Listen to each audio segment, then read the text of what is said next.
सोचो एक ऐसा गेम जहां 30 दिन भागकर जिंदा रहने पर पूरे के पूरे $1 बिलियन का इनाम, और जो भी 30 दिन से पहले पकड़ा गया उसका अंजाम सिर्फ और सिर्फ मौत होगा। तो कहानी की शुरुआत में हमें एक आदमी बेन दिखाई देता है जो अपने बॉस से अपनी जॉब दोबारा मांग रहा था, और यहाँ हमें पता चलता है कि बेन को उसके बॉस ने उसकी जॉब से निकाल दिया था क्योंकि बेन बहुत जज्बाती था और इसी वजह से उसने अपने बॉस को बहुत कुछ उल्टा बोल दिया था। इसलिए वो अपनी जॉब से हाथ धो बैठा और अब उसका बॉस उसे साफ साफ मना कर देता है और कहता है कि अब तुम्हें मैं कभी नहीं रख सकता। इसलिए वो दुखी होकर वहाँ से वापस निकल जाता है और बाहर आते ही वो एक टीवी में देखता है तो वहाँ एक गेम द रनिंग मैन के बारे में बताया जा रहा था, और इस गेम में जो भी पूरे 30 दिन तक जिंदा बच गया तो उसे पूरे के पूरे $1 बिलियन दिए जाएंगे, और जो 30 दिन के अंदर हर जगह पर घूमते हुए काले कपड़ों वाले हंटर के हाथों पकड़ा गया उसे सीधा मार दिया जाएगा। लेकिन बेन इस पर ज्यादा ध्यान नहीं देता और वो वहाँ से चला जाता है। घर आते ही वो टीवी पर उसी गेम का चलता हुआ शो देखता है जिसमें एक आदमी कुछ सवालों के जवाब दे रहा था और एक जवाब गलत देने पर उस आदमी को नीचे गिराकर मार दिया जाता है। इसी दौरान बेन की वाइफ शीला घर आती है जो एक बार में ड्यूटी करती थी। वो अपनी बेटी को बीमार होता देख बहुत परेशान हो जाती है क्योंकि उसका अच्छा इलाज कराने के लिए उसके पास पैसे नहीं थे। शीला बेन से कहती है कि मैं आज से डबल शिफ्ट ड्यूटी करूंगी ताकि मैं ज्यादा पैसे कमाकर अपनी बेटी का अच्छा इलाज करा सकूं, लेकिन बेन उसे मना कर देता है और कहता है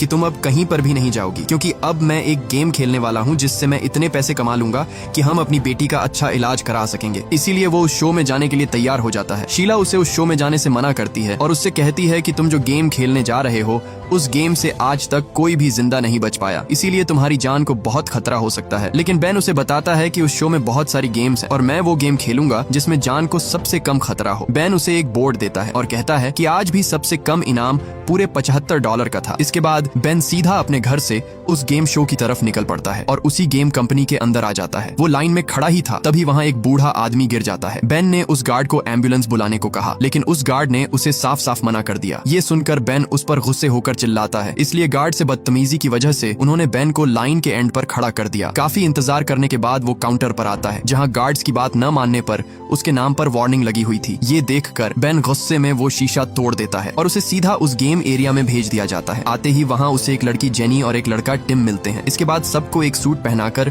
उन्हें सिलेक्शन ट्रायल के लिए छोड़ दिया जाता है जहाँ उन सबसे एक एक करके टेस्ट लिया जा रहा था। जैसे तैसे करके यहाँ बेन अपने सब टेस्ट को पास कर लेता है। बेन से कुछ सवालों के जवाब भी पूछे जाते हैं और वो उन सब सवालों के जवाब बिल्कुल ठीक दे देता है, इसलिए उसे फाइनल राउंड में भेज दिया गया जहाँ आते ही उसके सामने बहुत सारे रंग बिरंगे गेम सूट थे। यहाँ बेन को लाल रंग का सूट दिया गया। उस सूट के पीछे TRM लिखा हुआ था जिसका मतलब द रनिंग मैन था। बेन के साथ टिम और जेनी का सूट भी लाल रंग का था। हॉल में आते ही उन्हें एक आदमी दिखाया जाता है जिसका चेहरा ढका हुआ था और यही आदमी हंटर्स का लीडर था जो सब प्लेयर को चुन चुन कर मारने वाले थे। ये देखकर बेन थोड़ा सा घबरा जाता है। इसके बाद बेन सीधा गेम प्रोड्यूसर डैन के पास आता है। वो उसे इस गेम में वेलकम करता है और कहता है कि मुझे बहुत अच्छा लगा कि तुमने इस गेम को ज्वाइन किया। वो बेन को एक लिफाफा देता है जिसे खोलते ही उसमें बहुत सारे पैसे थे, लेकिन बेन उन पैसों को लेने से मना कर देता है और कहता है कि मैं ये खतरनाक गेम नहीं खेलना चाहता जिसमें मेरी जान को खतरा हो। वो उसे बताता है कि अगर तुम अपनी जिंदगी बदलना चाहते हो तो ये तुम्हारे पास एक आखिरी मौका है। अगर तुम इस गेम को जीत गए तो तुम्हें इतना पैसा दिया जाएगा कि तुम सारी जिंदगी बैठकर खाओगे, वो फिर भी खत्म नहीं होगा। वो बेन को एक गेम का चार्ट दिखाता है जहाँ गेम के 6 दिन बाद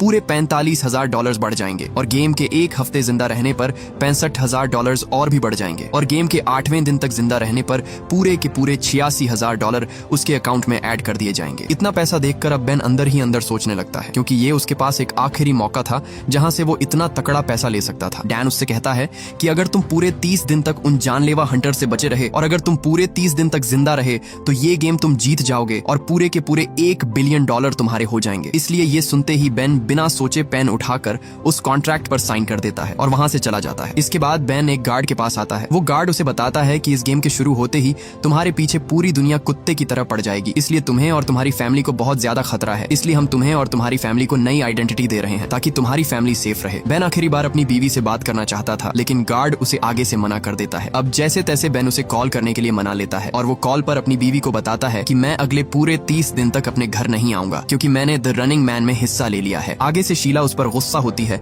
और कहती है कि मेरे मना करने के बावजूद भी तुमने उस गेम गेम में हिस्सा क्यों लिया, लेकिन बेन उसे यकीन दिलाता है और कहता है कि मैं वादा करता हूँ कि मैं हर हाल में इस गेम को जीत कर ही आऊंगा। अगले दिन जब बेन अपने रूम में था तभी एक लेटर आता है। जैसे ही वो उसे खोलता है तो उसमें उसकी बीवी और उसकी बेटी की तस्वीर थी जो उसकी बीवी ने उसे यादगार के लिए भेजी थी। उसी दिन उसे गेम के लिए लाया जाता है और उसके हाथ में एक ब्रेसलेट भी बांध दिया गया जिस पर उसका जीता हुआ सब पैसा और टाइम दिखता रहेगा। इसके बाद उसे सीधे गेम शो में लाया जाता है जहाँ उसे टीवी में उसकी नकली वीडियो दिखाई गई जिसमें बेन एक घर के अंदर चोरी करता हुआ पकड़ा गया। वहाँ उसे यह भी दिखाया गया कि इस गेम में सब लोग उसकी वीडियो बनाकर गेम होस्ट को देंगे जिससे उन्हें भी काफी तकड़ा पैसा मिलेगा। यहाँ गेम का होस्ट बॉबी उसे स्टेज पर बुलाता है और बुलाते ही बॉबी उसे फेक वीडियो दिखाता है जिसमें वो कुछ सीक्रेट इन्फॉर्मेशन देता हुआ दिखाई देता है जिसे देखकर बेन का खून गुस्से से उभर आता है और वो उस पर जोर जोर से चिल्लाता है। बॉबी सबको बताता है कि जो भी इन प्लेयर की लोकेशन बताएगा उसे पूरे 10,000 रुपए दिए जाएंगे। ये सुनकर वहाँ सब लोगों की खुशी बढ़ जाती है। सभी प्लेयर्स को स्टेज पर बुलाकर उन्हें गेम के 3 रूल्स बताए जाते हैं जिनमें पहला रूल था कि हर प्लेयर को 12 घंटे तक कोई भी हंटर नहीं ढूंढेगा। जैसे ही उसके 12 घंटे पूरे हो जाएंगे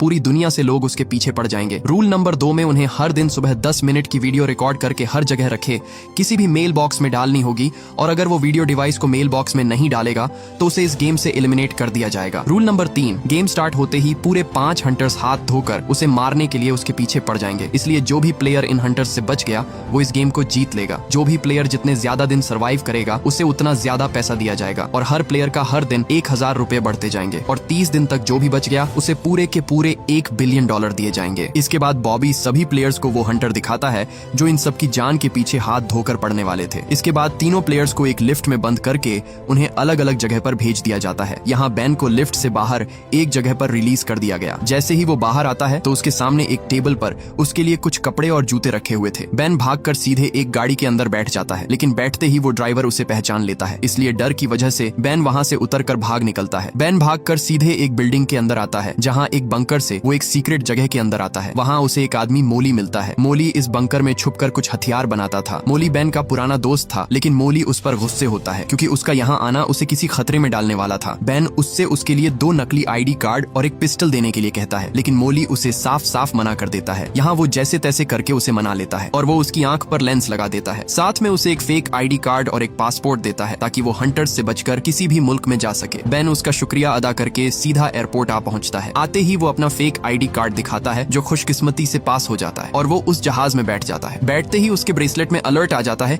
कि गेम स्टार्ट हो चुका है, मतलब अब हंटर्स उसके पीछे पड़ चुके हैं। वो बैठा ही था तभी वहाँ एक बच्चा उसे देख लेता है। बेन को शक हो जाता है कि कहीं ये बच्चा उसकी लोकेशन उन हंटर्स को बता न दे, इसलिए वो उस बच्चे को पकड़ लेता है और धमका कर कहता है कि अपनी जबान बंद रखो नहीं तो तुम्हें यहीं पर मार डालूंगा। जल्द ही वो दूसरे मुल्क पहुंच जाता है। आते ही वहाँ उसका वो फेक ID कार्ड स्कैन किया गया और यहाँ भी खुशकिस्मती से वो बच जाता है। तभी वो पीछे मोड़कर देखता है तो वहाँ भी उसकी तस्वीर लगी हुई थी, मतलब वो अब पूरी दुनिया में फैल चुका था और सब लोग उसका शिकार करने के लिए उसके पीछे पड़े हुए थे। वो सीधा अपने रूम में आ जाता है जहाँ वो अपने ब्रेसलेट पर देखता है तो वहाँ टाइम स्टार्ट हो चुका था, मतलब अब उसे अपनी पहली वीडियो रिकॉर्ड करके मेल बॉक्स में डालनी है। वो तुरंत उस डिवाइस को निकालता है और अपनी वीडियो रिकॉर्ड करके उसे एक लिफाफे में पैक कर देता है और बाहर आकर सीधा उस मेल बॉक्स में डाल देता है। दूसरी तरफ हमें मोली दिखाई देता है जिसे वो हंटर्स पकड़कर मार रहे होते हैं। क्योंकि उसने बेन की मदद की थी इसलिए ना चाहते हुए भी वो उन हंटर्स को बेन की असली इन्फॉर्मेशन दे देता है। इधर बेन सोया हुआ था। इसी दौरान वहाँ कोई आकर उसके सर पर एक पिस्टल रख देता है और तभी उसकी आंख खुल जाती है और जब वो देखता है तो वो उसका एक सपना था। तभी वो टीवी में देखता है जहाँ उसे टिम दिखाई देता है जिसकी लोकेशन उन हंटर्स को पता चल चुकी थी। वो उसके पीछे ही थे। जैसे ही वो बाहर आता है तो वहाँ उसे वो हंटर गोली से मार डालते हैं और यहाँ पूरे 3 प्लेयर्स में से सिर्फ 2 ही प्लेयर्स बच जाते हैं। ये देखकर उसके पैरों तले जमीन ही खिसक जाती है, इसलिए वो तुरंत अपना बैग पैक करके वहाँ से बाहर भागने लगता है। एक जगह पर आकर वो अपने बैग को सीधा नीचे एक कचरे में फेंक देता है और वहाँ से निकलकर दूसरे होटल की तरफ आ जाता है जहाँ वो एक आदमी से एक सीक्रेट होटल की डील डन कर देता है और वो सीधा अपने रूम में आ जाता है। आते ही उसे एक बॉक्स मिलता है